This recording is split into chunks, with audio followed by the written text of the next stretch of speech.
E agora a gente passa para o lançamento, gente, que a gente vai fazer aqui, de um trabalho muito importante de um colega nosso, ex-presidente do Sinjusc, que escreveu muito sobre como é a estrutura do judiciário, como essas coisas refletem no nosso dia a dia e com dados muito importantes que vão influenciar a nossa discussão hoje também. Então esse colega é o nosso colega Volney Rosalém, que também desde já eu convido para fazer parte da mesa.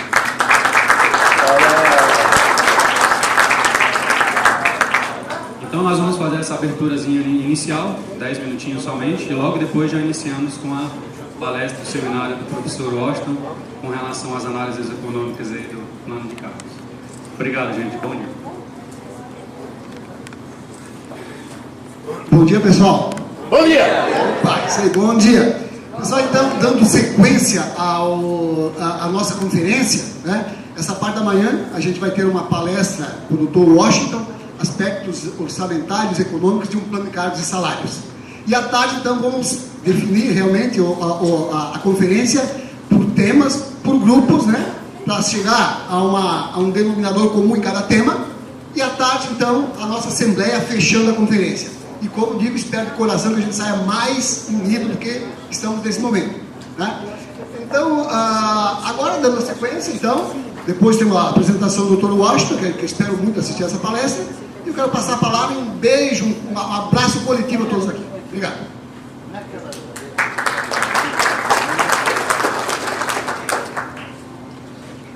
Bom dia a todos. Um prazer novamente estar aqui com vocês, que nos vimos ontem à noite, e dar as boas-vindas àqueles que chegaram hoje pela manhã. Que tenhamos, então, uma conferência produtiva e estarmos todos afiados, então, hoje à tarde, para decidir sobre os nossos temas referente à categoria. Eu dou boas-vindas também ao Volney. Prazer estar aqui com você, Volney, no lançamento do teu livro, e que tenhamos todos, então, um bom trabalho.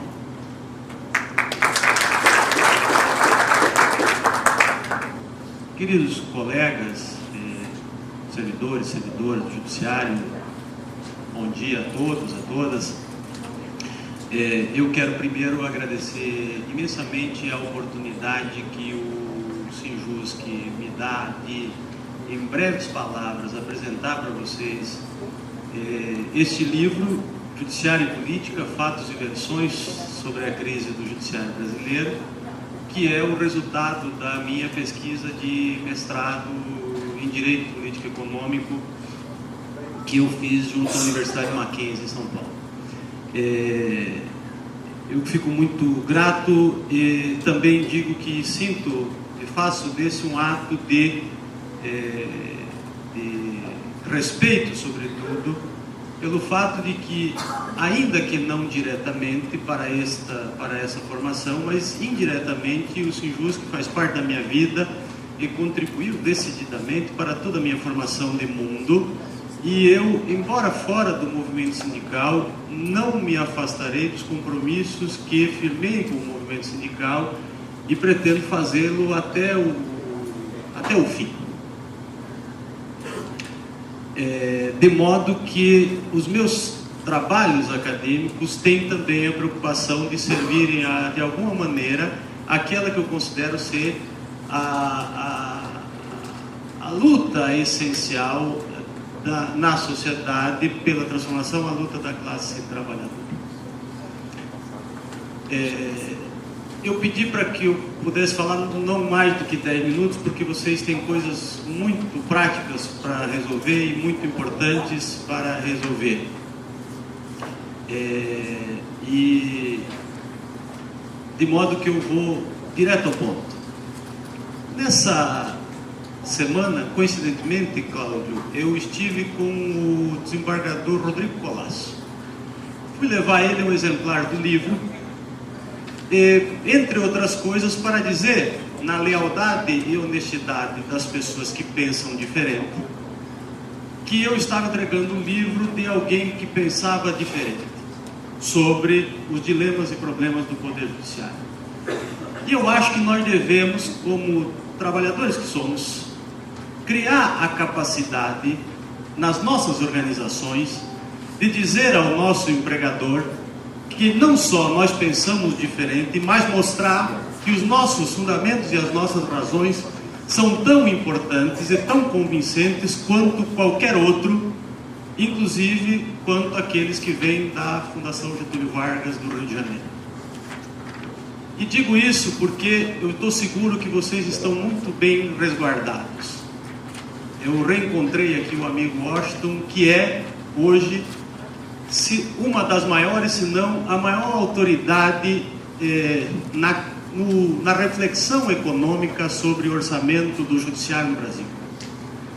E digo que o exemplo de trazer o Washington aqui revela o grande acerto que vocês estão fazendo em dizer o seguinte: nós temos muito a dizer sobre o Poder Judiciário, sobre o orçamento e sobre todos os assuntos do Poder Judiciário, e devemos dizê-lo em pé de igualdade com os que estão imbuídos da função de comando do Poder Judiciário.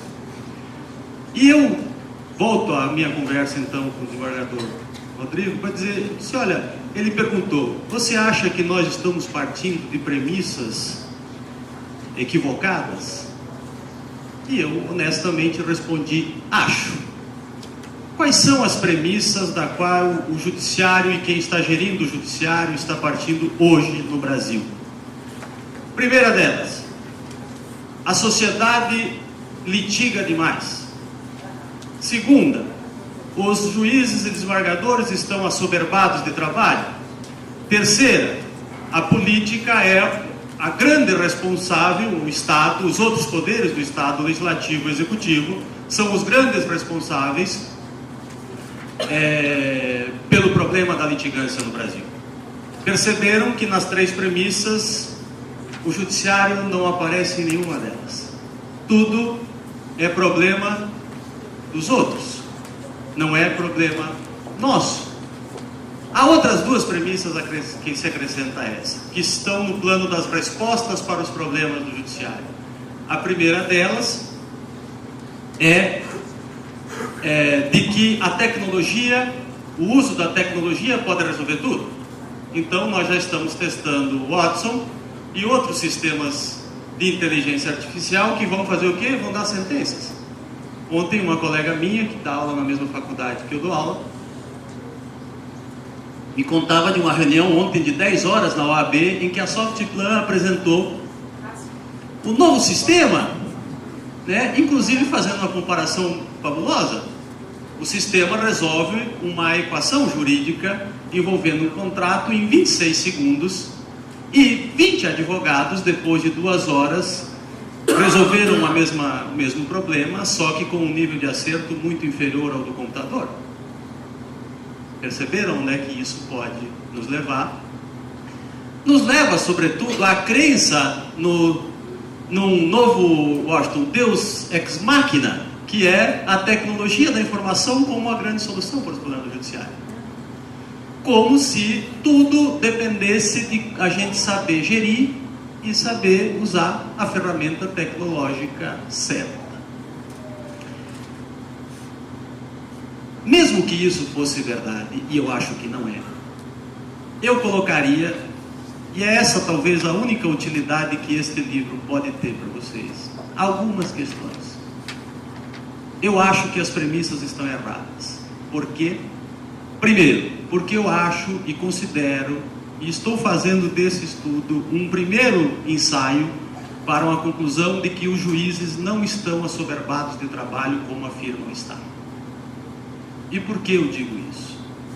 O CNJ manuseia, divulga e apresenta dados para a sociedade que fazem aparecer que, se não fosse eu achar que eles são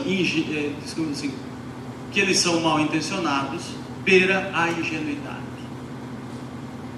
Quer ver um exemplo simples? Há 100 milhões de processos no Brasil hoje, é o que diz o CNJ. Nós todos acreditamos nessa informação, mas ninguém contou, por exemplo, que um processo que entrou em janeiro na vara da Fazenda Pública de Xanxerê no qual houve recurso ao Tribunal de Justiça e no qual houve eventualmente um recurso especial e no mesmo ano se iniciou a execução da sentença, conta na contabilidade do CNJ 4 vezes. 4 processos. Ou seja, o CNJ produziu uma matemática criativa que permite aumentar o número de processos em tramitação de uma forma estupenda. Segundo, na carga de trabalho do juiz, só para dar um exemplo, o CNJ pega 100 milhões de processos, divide pelo número de juízes do Brasil e estabelece uma carga de trabalho, diz todos os juízes têm 5, 6 mil processos. De novo, essa afirmação não é verdadeira. Por quê? Porque o juiz da Vara da Fazenda Pública da comarca da capital de São Paulo tem sob sua responsabilidade 300 mil processos, o que significa dizer que eu não posso dividir os 300 mil do juiz da Vara da Fazenda Pública com os demais juízes da Vara do Cível, o que significa dizer que, se eu dividir, eu vou naturalmente inflar a estatística dos outros juízes. Eu estou dando esse exemplo apenas para dizer que a premissa de que os juízes estão assoberbados de trabalho pode ser, se não na sua totalidade, e não é na totalidade, em parte, excessivamente grandiloquente, com um propósito de nos convencer de coisas que eventualmente não são tão verdadeiras. Por quê? O prognóstico se dá em função do diagnóstico. O remédio se dá em função da suposta doença. Se eu crio uma ideia de que a doença se situa num lugar, eu dou o remédio correspondente à doença naquele lugar. Por exemplo, eu contrato mais cargos comissionados, porque está todo mundo com muito trabalho, não é mesmo? Eu não vou falar das outras premissas, porque vocês podem, na curiosidade de ler, encontrar outras reflexões, certamente mais profundas, inclusive, do que essa, mas que essa me levou. Mas eu quero usar esse exemplo para dizer o seguinte: às vezes, as respostas para coisas complexas estão em coisas muito simples. Quando a gente consegue desbastar o véu que encobre a realidade, e que é um véu construído a partir de um discurso que é daqueles que estão interessados em determinados tipos de soluções. É por isso que eu intitulo o livro Fatos e Versões. Eu digo, há fatos e há versões, e necessariamente os fatos e versões, nesse caso, não têm necessária correspondência. O que é que eu quero dizer com isso?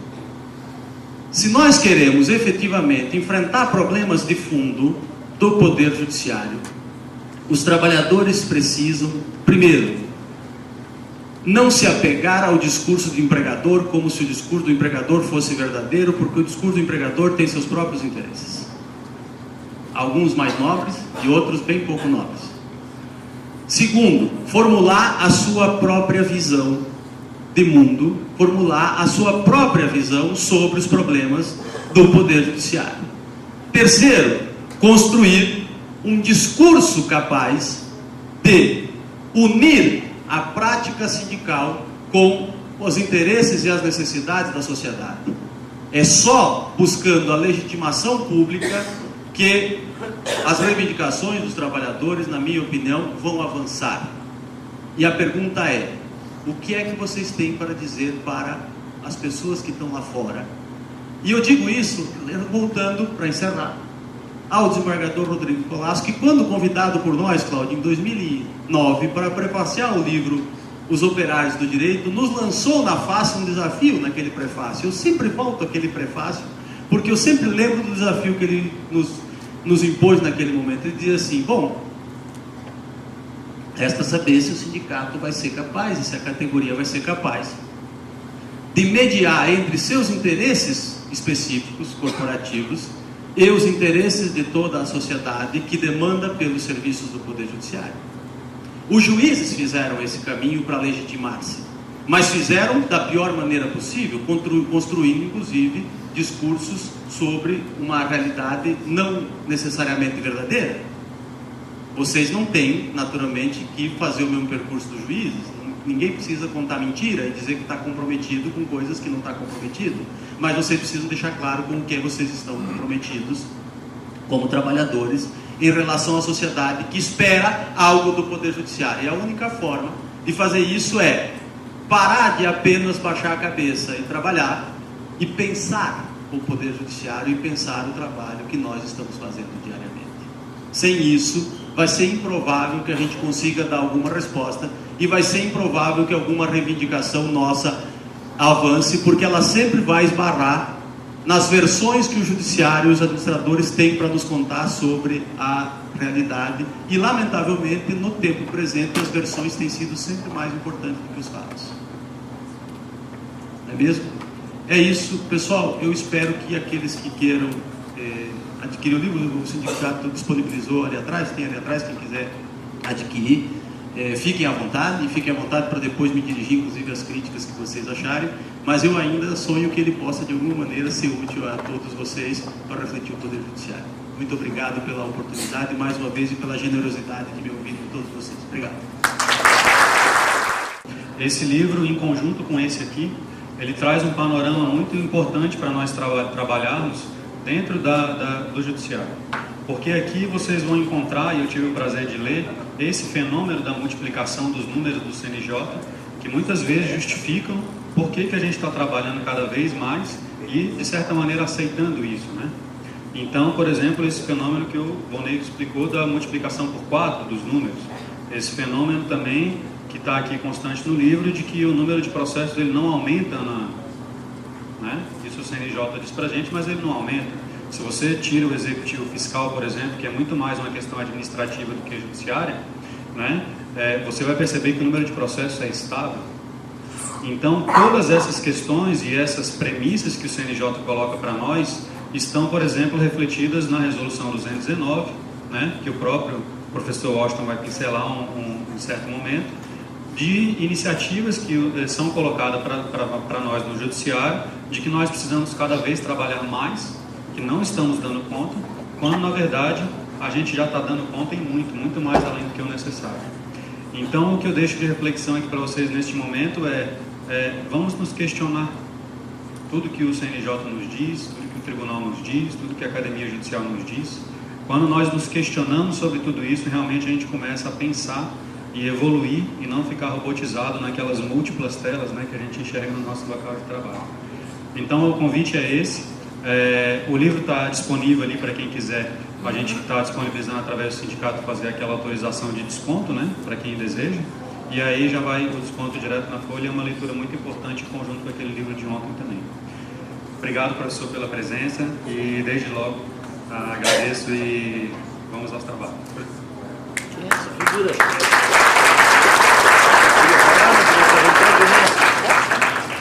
Eu sei que tu conhece, né? Bom dia, pessoal. É um prazer muito grande estar aqui, falar com vocês. Claro que tirando esse exagero, porque esse exagero coloca um peso grande sobre as coisas, claro que a gente entende um pouquinho, né?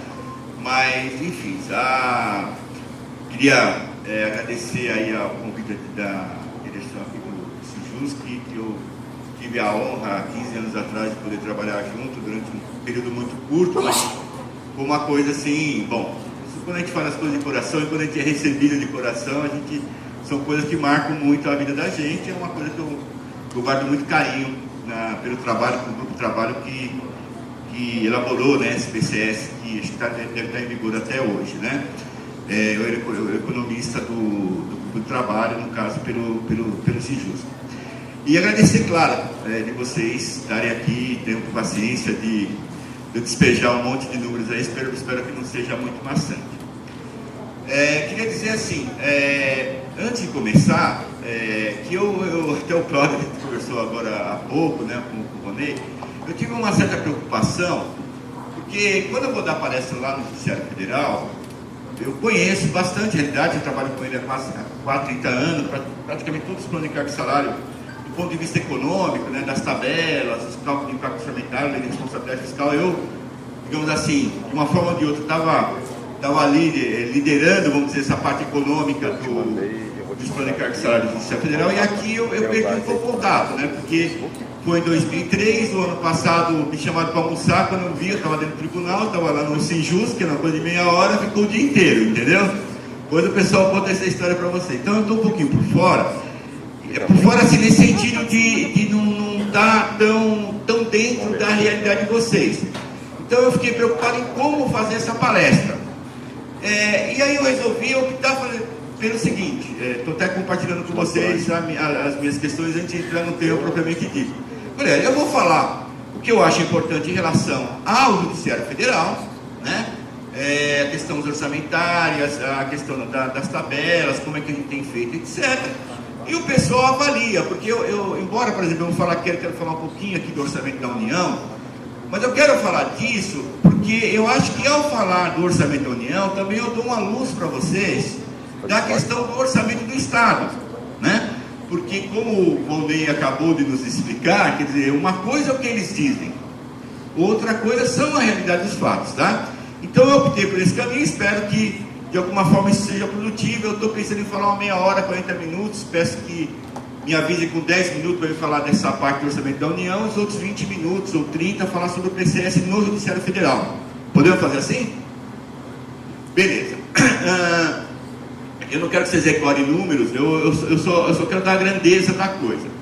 Essa primeira parte, porque essa coisa do orçamento é uma coisa muito interessante. Todas as vezes você vai discutir alguma coisa com o Estado, com a Prefeitura, com a União, não tem dinheiro, vocês estão loucos. Não tem dinheiro para nada. Como é que vocês querem aumento? Né? E todas as vezes assim, e todas as vezes que a gente vai aprofunda um pouquinho, descobre um monte de dinheiro. Entendeu? Foi assim, por exemplo, no PCS 2003. Não tinha dinheiro nem para... Não me lembro o valor do vale-refeição, mas eu me lembro que a gente tinha discussões assim homéricas com o presidente do tribunal. Não, mas não pode aumentar R$1. Não tem dinheiro para isso, né? Eu vi o vale-refeição de vocês hoje, aqui, o benefício do dólar lá do negócio, mas assim, tudo era porque a gente levava números provando que tinha condições sim de dar o plano de carga de salário, que tinha condições sim de aumentar o vale-refeição, de dar o vale-refeição para os inativos, etc, etc. Então, eu vou falar do federal, mas assim, não são os mesmos números, evidentemente, deve ter bastante diferença, mas o sentido é o mesmo. Então, aqui nós temos o orçamento da União, e essa questão também tem muita importância em relação à questão da EC 55-95, por tantos números, aquela que congela os gastos públicos, né, durante 20 anos, ele congela o gasto social por 20 anos, gasto público não, vocês vão ver aqui. E também falar indiretamente da questão da reforma da Previdência, porque eles falam que tem déficit, orçamento da União, blá blá blá blá blá blá, e a gente vai ver onde é que é gasto dinheiro na realidade. Então aqui nessa primeira coluna nós temos o que a gente chama de GND, Grupo de Natureza e Despesa, que são os grandes grupos de despesa do orçamento da União. Então o primeiro grupo é o pessoal, o segundo grupo é os juros e encargo da dívida, o terceiro grupo é outras despesas correntes unidade, despesas administrativas, previdência, etc. O quarto grupo são investimentos, né? Investimentos são investimentos, né? Inversões financeiras são aqueles investimentos que geram algum tipo de patrimônio. A amortização da dívida é uma amortização da dívida. Na verdade, isso aqui, essa também é uma pegadinha, porque quando você amortiza a dívida, como a amortização está embutida de juros, uma parte dessa amortização deveria estar na conta de cima, nos juros, mas não está separado. É uma pegadinha que eles fazem. E a reserva de contingência, que é o dinheiro que eles nunca usam para nada. Está ali o número tal que, normalmente é aqui que a gente lá no Judiciário Federal, a gente pega para usar para os PCS, porque eles nunca usam essa reserva de contingência. Pode acontecer a maior catástrofe, eles não usam, né? E veja só, por exemplo, 54 bilhões, né? Por exemplo, uma situação como no Rio de Janeiro, que tem lá a ocupação militar. Será que não haveria outros meios mais eficientes para melhorar a segurança pública no Rio de Janeiro, com 54 bilhões que eles, digamos, colocaram para uma situação de contingência, né? Então é isso. Bom, mas o que eu queria mostrar, que mais importante aqui, são essas duas relações. Olha, eu não sei se em 2000, bom, é melhor ficar aqui mesmo. Em 2016, juros, encargo, amortizações e financiamento da dívida, vocês estão acompanhando aí, né? Consumiu 1.348 bilhões. 1 trilhão, né? O orçamento total foi de 2.953 bilhões. Juros, encargo, amortizações e refinanciamento da dívida consumiu 45,77% de todo o orçamento. E o restante do orçamento, que inclui tudo: salário, previdência, saúde, educação, segurança, todo o resto, consumiu 54% do orçamento, foi quase meio a meio. Agora, isso já é um absurdo. Como é que você pode ter um país como o Brasil com tanta miséria, tanta pobreza, né? E com uma desigualdade social muito grande, né? O Brasil é um dos países que tem uma maior desigualdade social. O que é a desigualdade social? Onde um grupo pequeno de pessoas detém muito dinheiro e um grupo grande de pessoas não detém nada. Como é que você pode ter um orçamento num país com a característica do Brasil? Quer dizer, nenhum país seria aceitável, mas ainda mais no Brasil, onde 45% do orçamento da União tem um fim que é para juros, encargo, amortização e refinanciamento da dívida, né? Cuja, em última instância, é para os bancos, para as grandes famílias, lá 2 mil rentistas, digamos assim, que tem no Brasil, que vivem parasitando este orçamento aqui, né? Porque eles pregam sempre a liberdade, o mercado, etc, etc, etc. Mas onde eles ganham dinheiro é aqui, ó, nesse tipo de coisa, né? É do Estado, né?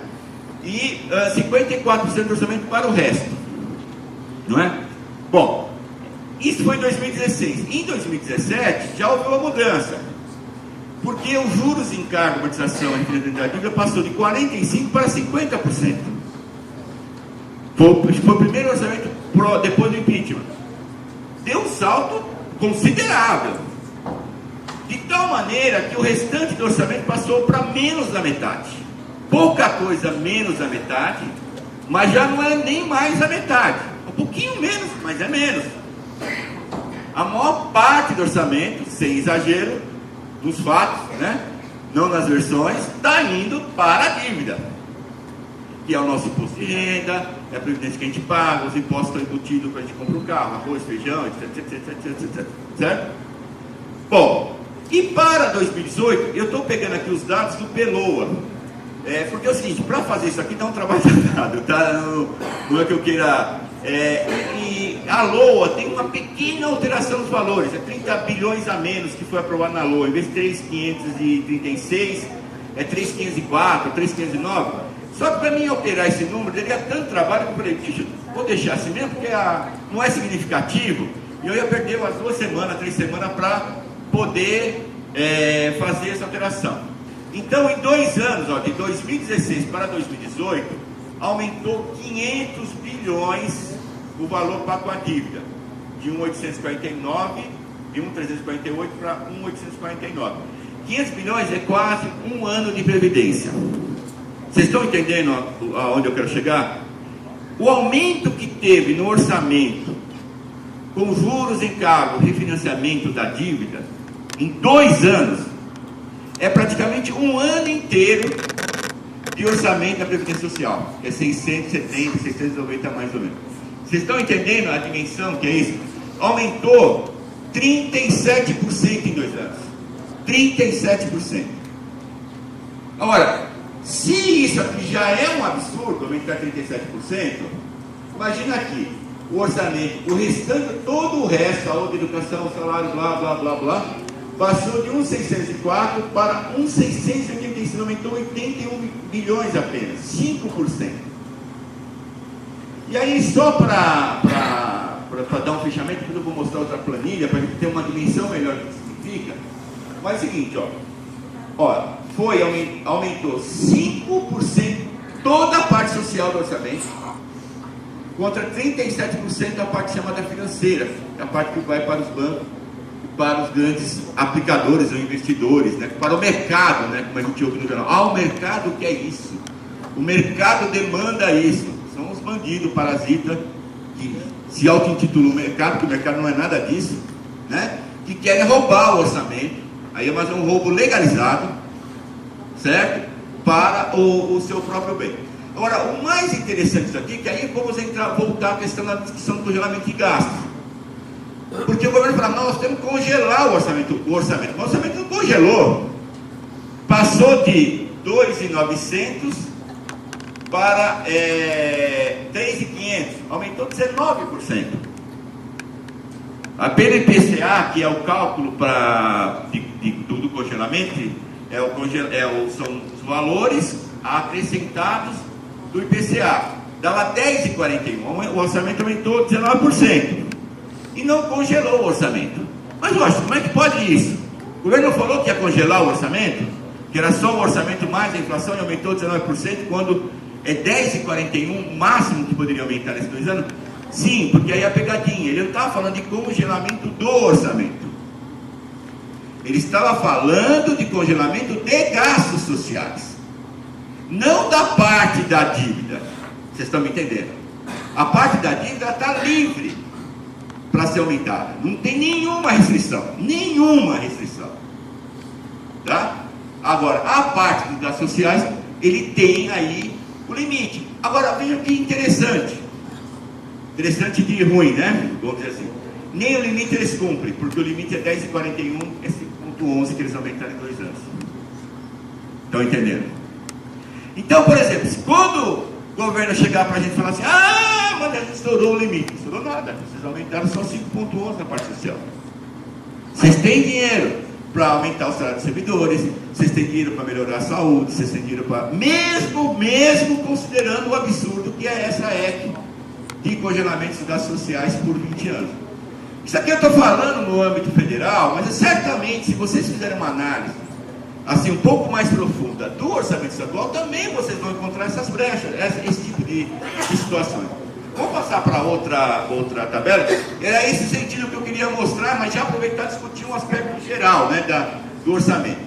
Essa tabelinha aqui eu fiz só para tentar mostrar para vocês o tamanho, a proporção das coisas, que ali já deu para... que é a proporção da dívida com os gastos, de alguns gastos sociais.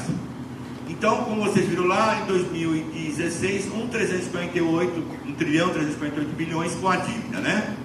A Previdência Social, em 2016, 531 bilhões. O gasto, a Previdência significou 42% da dívida. Então, quer dizer, espera um pouquinho. Se tem um déficit, o déficit que eles falam é muito pequeno, 5, 10, 20 bilhões, pois estão gastando 348 bilhões, não dá para tirar um pouquinho desse dinheiro para jogar na Previdência, por exemplo? Déficit que não existe, eu não vou ter tempo de falar sobre isso, porque eu iria gastar muito tempo, mas só para mostrar a proporção. A saúde, 8,14%, então a saúde representa 8% de 348 bilhões. Assim, não vou ficar aqui fazendo apelo, mas pelo amor de Deus, né? Desculpa falar desse jeito, né? As pessoas morrendo, sem ter os cuidados, sem... É um negocinho assim, não é humano uma situação como essa. Se você analisar profundamente, embora você seja economista e tenha que analisar as coisas friamente, mas assim, não dá para, num país que tem esse tipo de problema com a saúde, você destinar na saúde 109 bilhões e 348 bilhões para a agiotagem. Entendeu? E a educação, pior ainda, né? Porque a educação gasta 103 bilhões, representa 7% do que é gasto com a dívida. Agora, isso foi em 2016. Essa relação tem piorado. Então a Previdência passou de 42% da dívida para 37% e 37% um pouco menos. Está vendo aqui? Ela vem cair na proporção. A educação, a saúde de 8,14 para 6,8 para 6,19. E a saúde, né? A educação de 7,67, 6,54, 5,70. Então quer dizer o seguinte: você tem um orçamento cuja a fatia do pagamento dos juros, encargo, amortização da dívida vai crescendo e o resto vai encolhendo, né? Encolhendo, inclusive em situação pior ao que eles propuseram, porque já era um escândalo que eles tinham proposto de congelar os gastos sociais por 20 anos, mas o congelamento é maior ainda do que o que foi proposto. Então essa é a primeira parte do que eu queria falar. Só mostrar a primeira tabela, se você puder voltar para cá, que são os gráficos, mais para cá, não. Essa aqui, não, tem uma anterior, não tem? Aqui, ó, só para a gente ver que os números eles estão se efetivando. Só a última tabela aqui, Aqui a execução orçamentária é 17/4. Então, gastou com juros em encargo e amortização da dívida 466 bilhões. No total, gastou até 17 de abril 855 bilhões. 466 com juros, encargos e refinanciamento, e 388 bilhões, estou até risada, né? Porque não é, ou você ri ou você chora, não tem muito jeito nessas coisas. 45%. Então, de fato, o que está sendo executado no ano é até pior do que estava sendo previsto, porque lá no Pelô era 52 alguma coisa. Então, na prática, é mais grave ainda do que o que aconteceu lá. Bom, então essa primeira parte que eu queria deixar claro, não vou falar aqui de reforma previdência, mas já dá para perceber que não há problema nenhum. Se você puder abrir o segundo grupo de tabelas aí, que é do PCS, quanto tempo eu falei, só para não... É o outro grupo. Alguém está marcando? 40, 20. Então eu falo. Espero não estar chateando vocês com tantos números, mas enfim, não tem como deixar de falar as coisas sem mostrar, né? Essa aqui é entrando na questão do PCS, veja só. Eu vou falar também de números, mas antes eu queria fazer um preâmbulo, que assim, eu acho que as situações deve ter diferença entre o Judiciário Federal e o Judiciário Estadual, mas de grosso modo, eu acho que a gente vive o mesmo tipo de dilema, né? A gente tem uma situação no Judiciário Federal onde tem um excesso de trabalho. Esse excesso de trabalho gera muita doença profissional. Por exemplo, lá no TRT da Barra Funda, lá no fórum lá do Lalau, né, o Fórum do Barbosa, que é o maior fórum do Brasil, a gente tem uma estatística lá, em torno de 30% dos servidores estão afastados do trabalho, a maior parte deles por problemas de doenças profissionais, depressão, alcoolismo. Bom, fora, vocês sabem também, tem suicídios lá, e normalmente, né, se perguntar para qualquer psicólogo, suicídio nem local de trabalho, em geral, não necessariamente, mas em geral está associado à questão das condições de trabalho.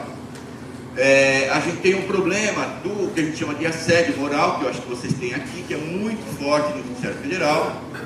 Isso está muito associado ao fato da gente ter se der tempo, eu quero mostrar para vocês, muita função comissionada lá, que é de livre nomeação. Isso cria um grau de competição e uma forma de impor aos servidores uma carga de trabalho absurda, a ponto, por exemplo, não sei se vocês acompanharam, há 3, 4 anos atrás, uma servidora do TRF, lá da terceira região, na Paulista, né, não sei se vocês conhecem, frente ao Parque Trianon, ela saiu do trabalho, 2 horas da manhã, foi atropelada na Paulista. Você imagina como a cabeça dela não estava, né? Será que ela entrou naquele dia, saiu 2 horas da manhã no tribunal, e ela tinha um cargo alto, acho que era chefe de secretaria, alguma coisa assim, entendeu? Então, quer dizer, nós temos esse quadro de assédio. Então, nós temos uma realidade assim, e aquelas coisas que vocês também têm aqui. A gente tem o problema dos técnicos, dos analistas, né? Porque a gente tem lá uma realidade onde os tribunais eles não repõem o quadro, né? É uma luta para eles repor o quadro. Eles têm o dinheiro, têm os cargos vagos, etc, mas eles não repõem os servidores. E isso faz com que os que ficam com uma carga de trabalho muito maior. Então não adianta o cara ganhar, sei lá, 50, 100 reais a mais e ele morrer, ou ficar doente, porque é uma situação muito difícil, né? Nisso aí. Então, e a gente tem assim, claro que isso, nós não estamos falando de uma categoria homogênea, nós estamos falando de uma categoria que tem muitas visões políticas, muitas visões sindicais, muitas visões de como tem que ser um plano de carreira, de como tem que ser levada a luta sindical, etc. Mas, de uma maneira geral, a gente, no sindicato, eu não sou dirigente lá, eu sou um assessor econômico, não faço parte das direções, mas eu acompanho muito de perto, né, todo esse processo. E a gente, todas essas discussões, a gente procura sempre lá no judiciário levar para uma discussão de plano de carreira, de plano de cargos e salários. Na verdade, não é nem plano de cargo e salário que a gente tem, então, a nossa reivindicação. Nossa reivindicação é um plano de carreira, porque o plano de carreira, inclusive, é mais amplo do que o plano de cargo de salário, permite abarcar mais fatores de discussão. Então, a questão de uns 5 anos atrás, nós fizemos um plano de carreira da categoria judiciária federal. Um lindo plano de carreira, excelente plano de carreira. Ficamos anos discutindo, 2, 3 anos discutindo isso nos sindicatos, na federação. Fizemos uma discussão muito ampla com a categoria. E nesse plano de carreira, muitas das questões que estavam colocadas no dia a dia, a gente deu uma solução no plano de carreira. Por exemplo, não sei se é a melhor solução, até também conversando no Cláudio Cassimone com o Cláudio, mas, por exemplo, o problema do técnico e do analista, né? A gente criou uma carreira em Y, que a gente chama. A gente tinha uma carreira horizontal e vertical, né? Horizontal tempo de serviço, vertical, eu não me lembro exatamente os critérios, mas você tinha assim, então. Mas a carreira do técnico, ela avançava sobre a carreira do analista, até mais ou menos metade dos padrões. E isso, naquela ocasião, satisfez tanto os técnicos quanto os analistas, né? Porque você tinha uma carreira que, mesmo não resolvendo o problema de imediato, no médio e longo prazo, você tinha uma perspectiva de avançar bastante nessa solução, enquanto não se conseguia uma solução imediata para o problema. Bom, mas enfim, o fato que a gente levou essa discussão para o STF e tal, o STF, claro, não fez vista grossa, não encaminhou, e a gente terminou caindo sempre nos planos de cargo e salário.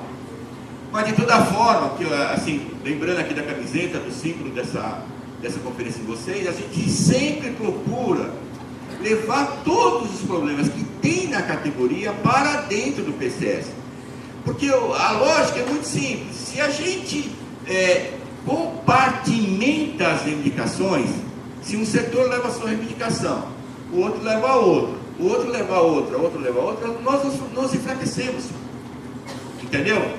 Quer dizer, não é que as pessoas não têm que reivindicar, claro que tem que reivindicar. Nós temos lá o grupo de oficiais de justiça, de agente de segurança, de técnico, de analistas, entendeu? Nós temos vários grupos que se organizam, tem até associações desses grupos, entendeu?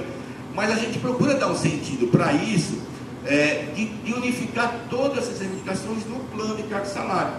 Então, as reivindicações dos técnicos estão no plano de cargo e salário, as reivindicações dos analistas, dos oficiais de justiça, dos agentes de segurança, tá? Então só falar isso porque isso fortalece muito, fica mais fácil a gente conseguir. Bom, então esse aqui seria um termo. Normalmente no Judiciário Federal, também assim, dentre as coisas que eu pensei em falar, assim, a gente faz uma discussão nos sindicatos, a federação, a FENAJUF no caso, né, porque nós somos todos servidores, mais de 100 servidores, e tem o mesmo salário nacionalmente, tanto na Justiça Federal, Justiça Eleitoral, Justiça Militar, Justiça Federal, lá nos tribunais superiores, STF, é a mesma coisa, tá? É o mesmo salário, é a mesma carreira. Inclusive nós temos problemas com isso, porque o pessoal do STF queria fazer um plano de carreira para o STF, porque como o STF tem muito poder, eles pensam, entre aspas, eles conseguiriam ganhar mais. O UOL pensa de dividir a categoria.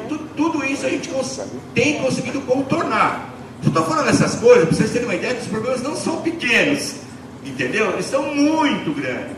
Na Justiça Eleitoral, por exemplo, tem uma reivindicação lá de criar uma gratificação eleitoral, porque eles são servidores, todos nós somos servidores importantes, mas eles têm uma importância particular porque eles são da Justiça Eleitoral. Você está entendendo? Então, a gente não se opõe, a federação não se opõe a esse tipo de reivindicação. O que ela procura fazer é que tudo isso, ele tem uma unidade no plano de cargo e salário, né? A maneira como isso é feito vai variar, vai depender da circunstância, vai depender do momento, vai depender de como se consegue convencer a categoria. Por exemplo, estava conversando também com o Volney e com o Cláudio de manhã. Por exemplo, uma coisa que tem claríssimo no Judiciário Federal, não sei hoje. Por exemplo, nós temos uma posição da federação, do sindicato, contra as funções comissionadas e contra os cargos de comissão. E isso é uma posição tranquila, contra as funções comissionadas e os cargos em comissão. Nós criamos uma cultura na nossa categoria do seguinte: cargo comissionado e função comissionada é assédio moral. Os caras usam isso para massacrar a gente, para deixar a gente doente, para colocar a gente contra o nosso colega de trabalho. E a gente foi feliz ao fazer essa discussão, por quê? Vocês vão ver daqui a pouquinho. Porque ao longo dos anos, o executivo ele fez uma política aqui, era assim, ó, eu não quero saber quanto que você vai ganhar, o Cláudio, qualquer um de nós aqui. Eu quero saber o seguinte, quanto que vai aumentar na folha isso? Então o que a gente fazia, por exemplo, lá em 2011, mais ou menos, o executivo falou, vou dar 3 parcelas de 5% para você, na folha. Agora, vocês usem 5% da folha do jeito que vocês quiserem. Como a gente tinha claro, já, digamos assim, uma coisa resolvida na categoria, de que função comissionada e cargo de comissão, no nosso entender, não tem que ser valorizado. O que tem que ser valorizado é a carreira efetiva, é a carreira de ingresso do servidor, porque é isso que ele vai levar para a aposentadoria, é isso que vai ser difícil de amanhã depois tirar tal, foi fácil fazer. Então esses 15% virou 30% de aumento na carreira efetiva. Então todo esse acúmulo que nós tivemos lá no Judiciário Federal tem a ver com isso, né? Com toda essa compreensão. Agora, nós estamos numa situação, estava também comentando aqui com o nosso colega da FENAJUF no começo, uma situação meio inédita. Eu pelo menos trabalho com o Judiciário Federal há uns 30 anos. Que é o seguinte, nós vamos ter esse plano de carreira, né, que é a Lei 13.317/16, não sei se vocês acompanharam a luta que foi para aprovar isso aí, né? Ocupamos Brasília várias vezes, etc, etc. E a última parceira desse plano de carreira, aquela que vai dar aquela remuneração final ali, vence agora em janeiro.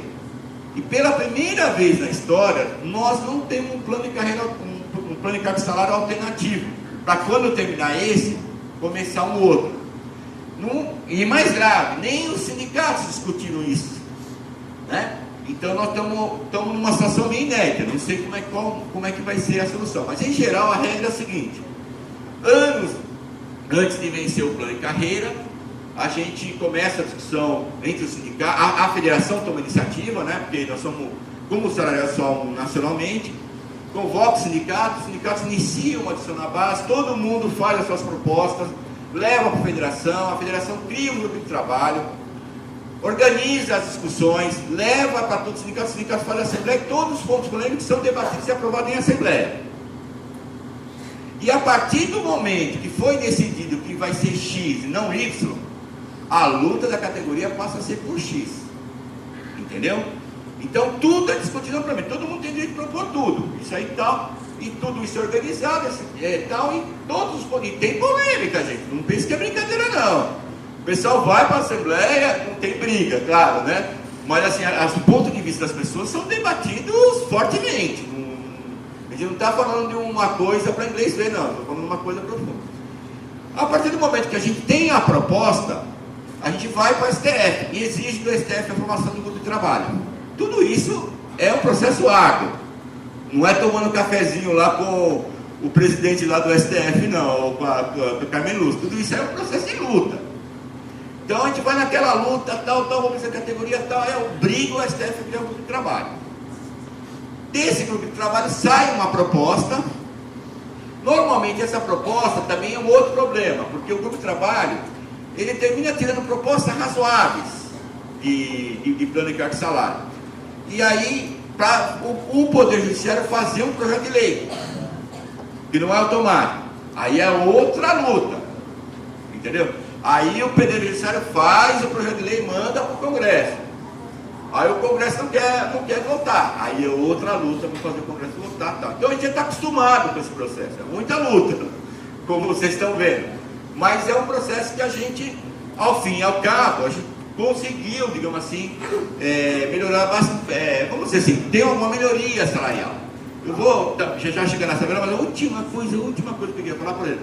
Né, para chegar nessa tabela salarial, você vê que aqui, ó, o aumento na carreira vai dar 40%, ó. Varia um pouquinho, 40,84, tal, mas em torno de 40%. Isso aqui o executivo chegou para a gente e falou o seguinte, ó, eu vou dar para vocês 21,32, que é o número que ele deu para todos os servidores federais. vocês façam o que vocês quiserem com esses 21,32. Nós fizemos 40%. Agora, para fazer os 40%, você tinha que sacrificar algumas coisas. Nós escolhemos, nós sacrificamos as funções comissionadas. Por exemplo, embora uma parte delas tiveram aumento, entendeu? Então, mas assim, como eu estou falando, tudo isso para a gente são coisas que são tranquilas, ou pelo menos eram tranquilas no âmbito do Judiciário Federal. Por quê? Por que é melhor ter isso aqui? Porque isso aqui é uma coisa que a gente vai levar para a vida toda. Aqui não tem pegadinha, entendeu? Aqui é o mais seguro que a gente tem. Bom, então entrando aqui nos números, já que eu falei um montão, ó, isso aqui é a tabela lá no Judiciário. Nós temos 13 padrões, a pessoa ingressa no 1, no caso do analista, tá? São 3 carreiras, analista, técnico e auxiliar, que está aqui embaixo, depois eu mostro, tá? São 13 padrões. Nós temos um vencimento básico e uma gratificação de atividade judiciária. Então, quando for a última parcela dessa lei aqui, 13.317.16, e é em janeiro de 2019, daqui a alguns meses, o vencimento básico total vai ser 7.792,30 para o analista em final de carreira. Vai chegar aqui, tem que ter 13 anos. A GAGE vai ser 10.909,22, no total 18.701,42. Essa GAGE aqui, inclusive uma discussão, depois se eu tiver tempo eu vou mostrar uma tabela, porque nós temos uma luta para que todo esse salário seja de VB, de vencimento, tirar as gratificações. Não sei se vocês acompanharam aí que o Temer ameaçou, inclusive, congelar o salário em R$5.000 de servidores federais, entendeu? Então, quando é gratificação, é mais fácil deles congelarem, deles tirarem. Por isso a luta da gente para isso aqui. E a gente ganhava, até junho de 2016, 13 mil nesse caso, tá? 13.238, que é o vencimento básico desse valor, a GAGE falou, e já tínhamos uma VPI de 59,87. Então, de 13 passou para 18, aumentou 5.400, 40, tanto. Varia o aumento por causa da VPI, porque o peso dela, quando a remuneração é maior, é diferente quando a remuneração é menor, entendeu? Então, mas em torno de 40% dessa situação. Então, essa é a situação em janeiro de 2018. Aí eu queria só, eu não fiz a tabela, mas eu fiz o download aqui do arquivozinho da tabela de remuneração de vocês, daqui no celular. Se eu não me engano, 9.700, em torno de 9.600 o salário final de carreira de vocês, não é isso? De analista. E 5 alguma coisa do final de carreira de técnico. O que eu quero dizer com isso? Quando a gente fez o salário, o plano de carreira lá, a nossa luta foi para igualar o salário do Judiciário Estadual de Santa Catarina. Cadê o Ronei? Cadê o pessoal da Cláudio e companhia? Ele foi embora, Ronei, é isso? Não fez autógrafo no meu livro, é isso? Depois eu vou pegar ele. Desculpa a brincadeira, tá, gente? Mas a luta na época era para unificar o valor dos salários do Judiciário Estadual com o salário do Judiciário Federal. E nós provamos que era possível, nós fizemos a nossa proposta no grupo de trabalho, unificando os valores, e mostramos na época que tinha dinheiro para aplicar aquilo. E o tribunal veio só aplicar 2, 3 anos depois. E essa defasagem fez com que, ao longo do tempo, tivesse uma diferença de quase o dobro na remuneração, né? Em alguns casos, por exemplo, no final de carreira de técnico, mais do que o dobro, né? Então, assim, eu não estou aqui para ficar dando palpite, a luta de vocês, até porque daqui a pouco eu vou embora, digamos assim. Mas, claro, sempre estou à disposição, o pessoal me conhece, para poder ajudar vocês, mas isso é um ponto para a decisão de vocês, entendeu? Até que ponto não valeria a pena, por exemplo, reivindicar novamente de unificar os salários. É claro que o tribunal vai dar uns pulos desse tamanho, vai falar que a gente é maluco. Óbvio, entendeu? É o papel deles falar isso. Nosso papel é de provar que é possível. Claro que a gente não tem estudo ainda, mas que a gente, de alguma forma, tem que caminhar nesse sentido. Agora, então essa é a primeira tabela que eu queria mostrar para vocês, mas só voltando. Assim, o que eu gostaria que de alguma forma, a grande mensagem que eu queria passar para vocês é isso: a gente procurar todos os problemas que nós temos, de todos os setores, a gente colocar isso no plano de cargo e salário. É muito melhor para todo mundo. No final, todo mundo sai ganhando, entendeu? Do que a gente tentar levar as lutas isoladas, que aí ninguém sai ganhando. Vocês estão entendendo, né? É bem isso, né? Vamos passar para a próxima? É Ricardo, né?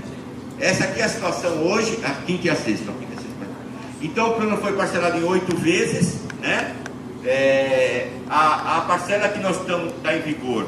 Tá bom assim, não vou precisar desses números tão. A parcela que está em vigor é essa de novembro de 2017. A remuneração está esse valor, né? Na verdade, aquela 18 mil é a última parcela. Ela vai ter uma parcela em junho e a parcela de janeiro do ano que vem. Então, só como também como referência, o final de analista é 16 mil, o início de analista 11 mil, o final de técnico 10 mil. Desce um pouquinho, por favor, Ricardo, se for possível.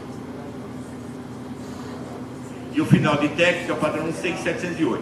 Nós temos a carreira de auxiliar, baixa um pouquinho que eu não mostrei da outra vez. Assim, agora, veja bem, não existe, mas a luta dos sindicatos é para que exista, por causa do problema das terceirizações, vocês estão entendendo? Na prática, o que criou? O pessoal auxiliar fazia o meu trabalho de técnico e fazia o meu trabalho de analista. E aí, há uns 20 ou 30 anos atrás, isso já acontecia há 30 anos atrás, começou uma luta para os auxiliares virarem técnico, então praticamente extinguiu. Tem um monte de gente nesses padrões, é 1% da categoria mais ou menos, tem uma tabelinha até com isso, mas então, no plano de carreira que a gente fez, a gente, além das 3 carreiras, analista, técnico e auxiliar, a gente criou auxiliar de serviços gerais, um negócio assim, que era para tentar colocar no quadro de pessoal da justiça também os vigilantes, o pessoal da limpeza, etc, que em tese estavam nessa linha do auxiliar, mas a gente achava que esse salário a gente não ia conseguir convencer. Então a gente bolou uma carreira abaixo. Na época, não sei como é que é hoje, e depois de todas essas reformas que foram aprovadas, reforma trabalhista e civilizações, mas era mais barato para o tribunal contratar na carreira um auxiliar do que contratar gente terceirizada. Vocês estão entendendo? Então, a gente fez um plano de carreira onde, inclusive, desde o faxineiro do tribunal, assessorista, telefonista, todo mundo tivesse dentro da carreira. Ao longo do tempo ia ser feita a contratação ao custo, digamos assim, claro, tem um aumento de salário, mas não estava inventando a roda. O custo era menor até, no caso de incorporar essas pessoas no quadro do tribunal, menor do que pagar os terceirizados. Vamos para a última tabela. Essa aqui é a tabela de novembro de 2018. Agora tem que aumentar aqui. Não, desculpa, aqui ó, só esse total aqui, ó, da AT, da linha AT, aqui ó. Desculpa, é um negócio. Essa aí. Se puder subir um pouquinho, pode subir um pouquinho. Então essa é a parcela que nós vamos receber em novembro de 2018, vai passar para 17 e no final, aí a última é a 8ª parcela, 18 mil que vocês já viram, tá? Bom, vou passar para a próxima porque aqueles números eles já viram e tal, então só para você ter uma ideia. Isso aqui é a proporção, aqui foi o aumento nas FC, isso aqui os sindicatos não reivindicaram, já estava congelado isso, gente, eu não me lembro exatamente, mas pelo menos desde o PCS2, 2002, 2003. Está congelado há uns 15 anos os valores das funções comissionadas e cargo de comissão. E aí eles resolveram dar 25% para os cargos de comissão. Tá? A CJ4 passou de 11 mil para 14, CJ3 de 10 para 12, 9 para 11, 7 para 9. As FCs não tem mais, porque lá também no Judiciário Federal tem um limite de extra quadro. E o limite, essa quadra que são aquelas pessoas que não são do quadro de servidores efetivos, que passaram em concurso, né? E o limite de utilização de cargos comissionados, funções comissionadas no plano de cargos e salários. Não me lembro qual é a proporção, mas é 90% a 10, 80% a 20%. Então você tem um limite de pessoas extra quadro que podem receber função comissionada ou cargo de comissão, né? Isso está tudo, como eu estou falando, o PCS a gente procura todos os aspectos importantes, é bom, porque isso aí você evita que o juiz contrate o que ele quiser. Não temos nada contra o trabalhador, mas nós sabemos que as pessoas que fizeram o concurso, em geral, estão muito melhores capacitadas para exercer qualquer cargo no tribunal do que as pessoas que vêm de fora, certo? Afinal, vocês passaram um concurso que é muito difícil, e mais difícil ainda é exercer a profissão da gente no dia a dia no judiciário. Bom, e esses são os valores da CJ para quem opta pela carreira, que é o valor, praticamente quem vem de fora, né? E aqui é para quem o valor que acresce a remuneração, tá? É o valor da remuneração mais isso. Então, se o cara ganhar 10 mil reais a carreira, ele tem FCC e ele recebe 3.072, tá? Vou passar para a próxima. Já estou terminando, tá? Essa aqui, eu só quis mostrar para vocês a questão do vencimento básico com a carreira efetiva. Até 96 a gente estava no plano, a gente não tinha uma carreira específica no Judiciário Federal. A nossa carreira, falo nossa, embora eu não seja servidor de lá, mas já estou tanto tempo lá que para mim é como se fizesse parte, tá? Mas bem entendido isso. A nossa carreira era o tabelão do executivo, né? Aí em 96 a gente conseguiu, né? Quer dizer, em 96 a gente conseguiu o primeiro PCS, se não me engano, a primeira parcela foi em janeiro de 97. Aí o vencimento básico era 24%. O restante da remuneração 55%. Tinha gratificação judiciária, tinha gratificação disso, daquilo, um monte de coisa, a gente foi e tal. Aí no PCS 2, esse foi uma luta, foi o melhor PCS que a gente teve, o vencimento básico passou para 89%. Juntou todos os penduricários e deu vou falar um palavrão, um grande aumento, vai para a categoria, foi o melhor PCS que a gente teve, e o restante da remuneração 10%. No PCS, isso foi mais ou menos 2002, aqui já foi mais ou menos 2006. 2/3 no BP e 1/3 no restante da remuneração. Eu chamo de PCS 4, mas é aqueles 15% que eu falei para vocês que transformou em 30%, né? Passou para 52% e agora no PCS 5, que é esse último, que está em vigor, que eu chamo PCS 5, 41% para 58%. Então veja bem, a gente saiu de uma situação muito ruim, foi melhorando, mas depois foi caindo, né? Caindo. E essa parte que é a parte, vamos dizer assim, melhor do nosso salário, né? Vamos passar para a próxima tabela. Isso é só um título de curiosidade, porque vocês não devem ter esse problema, nós temos lá esse problema, né? Isso aqui é o problema da lei de responsabilidade fiscal, né? Então, isso aqui, eu fiz esse cálculo há uns 2 anos, 3 anos, para subsidiar a discussão dessa lei que foi aprovada. Porque, como eu estou dizendo aqui, é até meio ridículo falar essas coisas, mas é assim, bicho. Qualquer coisa é problema. Qualquer coisa é problema. Então, o cara fica inventando, não tem orçamento. Você mostra que tem orçamento. Mas não é só isso. Eles inventam qualquer coisa. É um negócio assim, escândalo, né? Não tem dinheiro. Você vai lá, mostra, vai tirar daqui. Aí aquela luta para mostrar. Aí tá, tudo bem. Mas tem a lei de responsabilidade fiscal que você esqueceu, hein, Washington? Aí você vai lá e mostra que está dentro da lei de responsabilidade fiscal. Washington, você esqueceu que todos os tribunais, 70 tribunais, tem que estar dentro da lei de responsabilidade fiscal. Se um estiver fora, um único não pode aplicar o plano de crédito de salário para todos os servidores.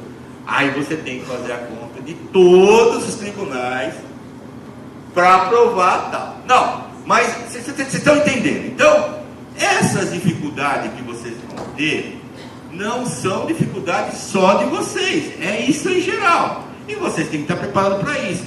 Não é só um aspecto técnico, é um aspecto também da mobilização. Porque não adianta a pessoa dizer que não tem problema com a responsabilidade fiscal, porque você sabe como é que funciona a justiça. Se eles quiserem que tenha, vai ter, entendeu? Eles vão inventar alguma coisa, então tem que ter um processo de mobilização. Então essa aqui foi uma que eu fiz em geral, depois eu tive que fazer específico, né, nos tribunais, dos limites, porque nós temos que fazer nossa conta. A gente não pode ficar na mão deles, Vocês estão entendendo, né?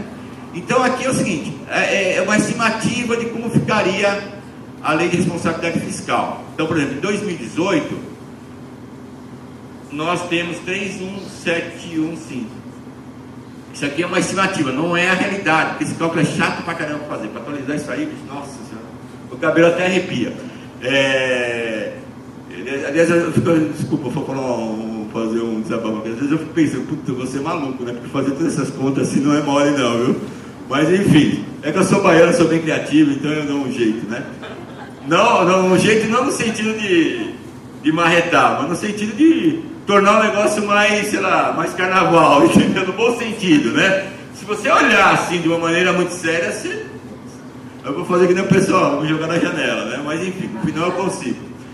E aqui, a margem que fica. Então, por exemplo, de uma folha de 30 bilhões, na verdade a folha é maior, é que para o cálculo da lei de responsabilidade fiscal, você tem que tirar um monte de elementos do cálculo, tá? Então, esse aqui é o que eu chamo de base de cálculo.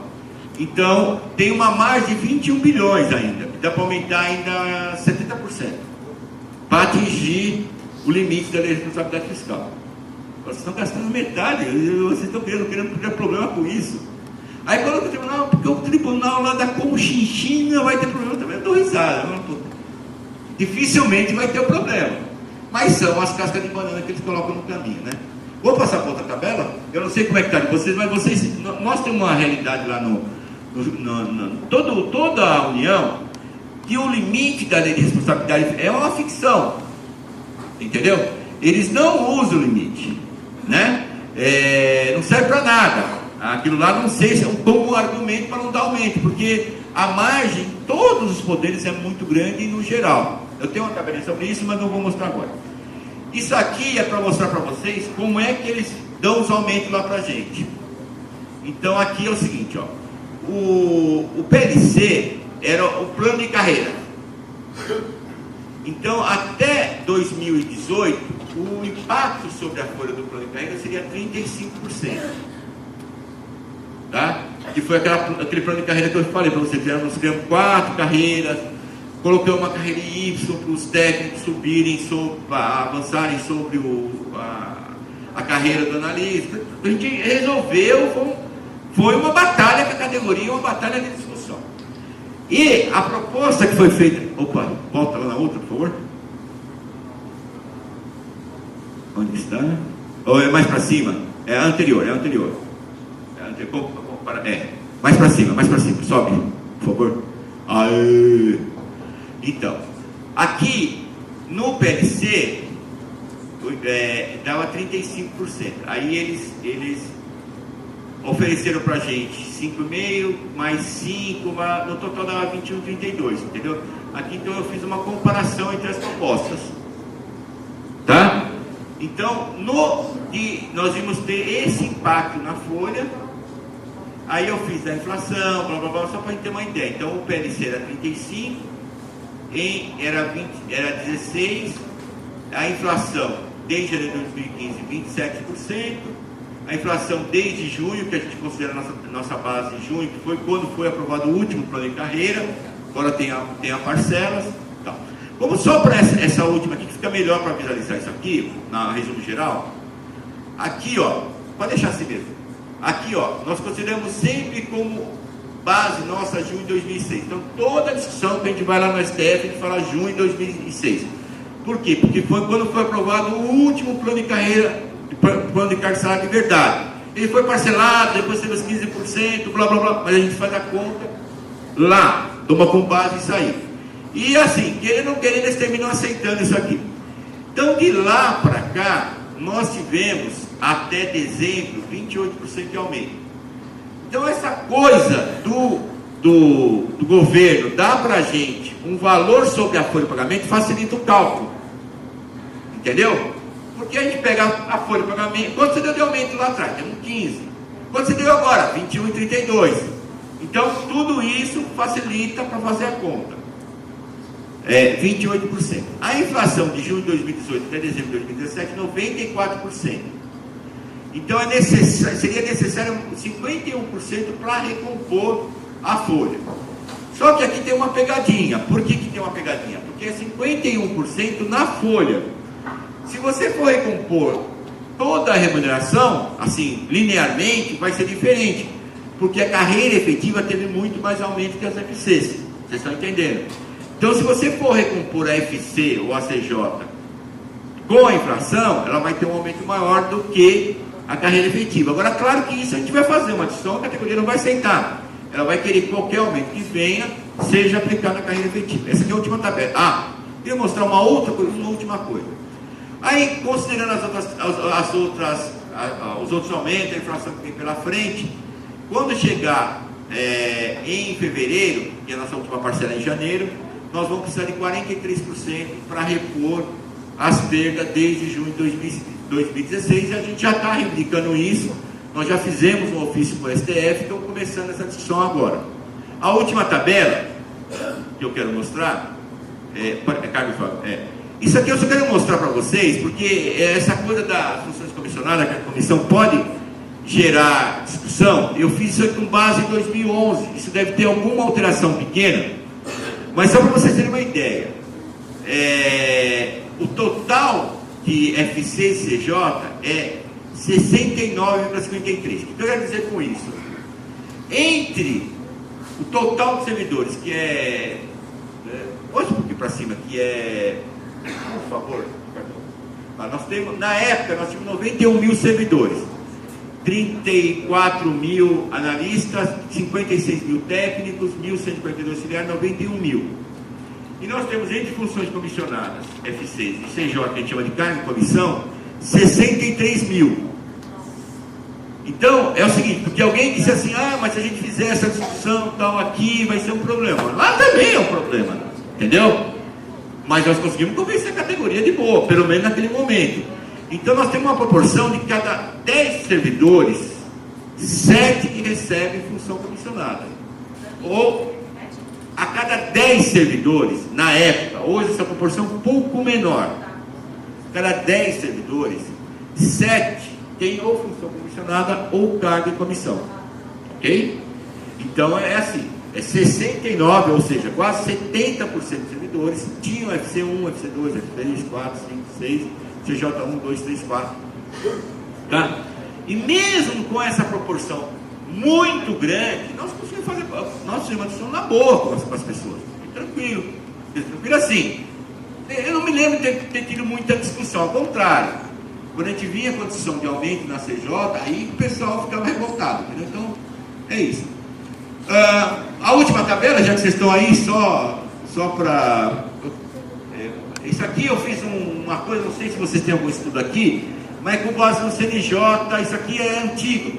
É o Justiça e Números que o Bonei citou, 2013. Está mais atualizado, mas, enfim. Aqui é os servidores, outros trabalhadores e requisitados e tal. E aí eu fiz uma comparação que nós tínhamos 141 mil trabalhadores no Judiciário Federal. Desses 101 mil são efetivos, vamos dizer assim, 40 mil são de terceirizados, estagiários, pessoal extra 4. Então a proporção é 28% de outros trabalhadores nessa data.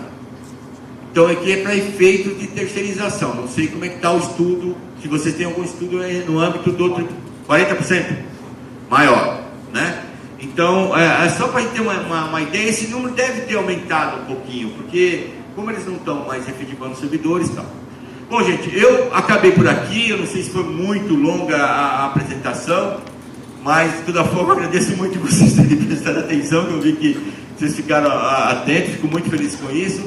Bom, e eu estou aqui para eventualmente responder alguma pergunta, alguma dúvida, enfim, para fazer a discussão mesmo, assim, desse meu jeito, assim, bem aberto para fazer as coisas, tá? Muito obrigado pela atenção, viu?